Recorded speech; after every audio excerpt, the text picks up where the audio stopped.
essentially all through. I might not do the last one. But the first one is my spoken word poem, and it's entitled Free. My identity is in conflict, the way a bird is in conflict with its cage. My first name is Rebecca, meaning bound, or tied, as I have been my whole life by secrets, dark waters cascading within me. Forsaken by my father, to a mother disturbed by her own demons, left to bear the burden of enduring her pain. Pursued by a stepfather, someone once called friend, who corrupted our relationship with lust and loneliness. Condemned now to be one of many demons in my mother's life. Within my cage of iron hatred, I look to a world of wind and light, longing to celebrate being free. The name that I am called and call myself is Moriah, meaning wind by the natives. Moriah is the element of freedom.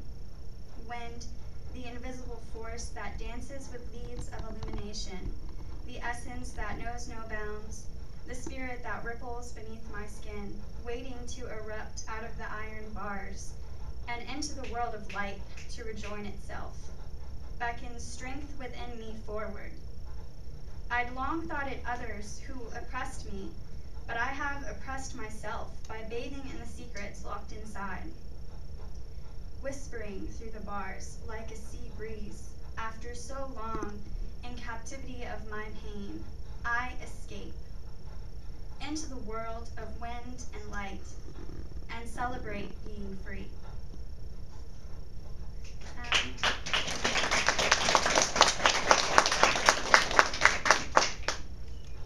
The title pretty much explains what this one is. To her, a sonnet.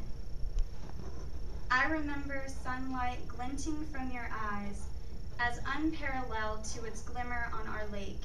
The Georgia twang when you said Akern, Yon, and my name belies your insistence on hip-hop music, of which I endured for a steak, to pin down your heart with, to make a cake with sparklers, to catch a fish, to steal a kiss from lips, hiding white teeth and slivered gaps. I ache for the chance to recount those 500 falling stars, not to wish, but to take your face and part those pink shells, to whisper Spanish love poems, inches from you in your bed, the distance of friends.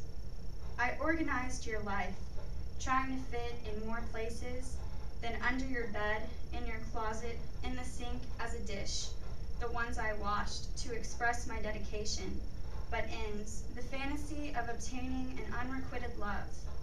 I spin like your naked body in the bath bubbles, reminiscing in the distance, the transition of selves to rubble.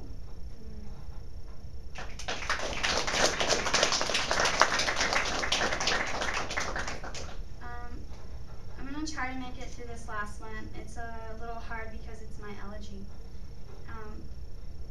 So, in an early coffin. And sometimes the water is scalding like a cauterizing force.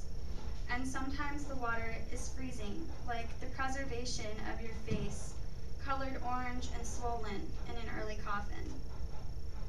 Dracula blaring through white earphones on a yellow bus to the first day, to the first year of high school.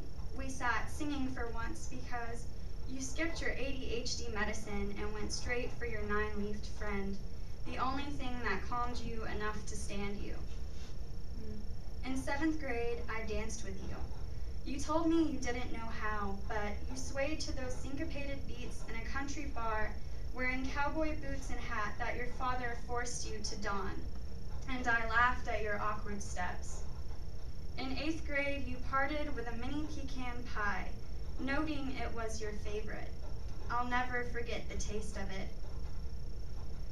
Sophomore summer, you died. Your picture hangs in the office. A memorandum. I kissed your face goodbye every morning for 2 years. At your funeral, anyone who had glimpsed you walk past in a hallway was suddenly your best friend. But those closest to you knew better.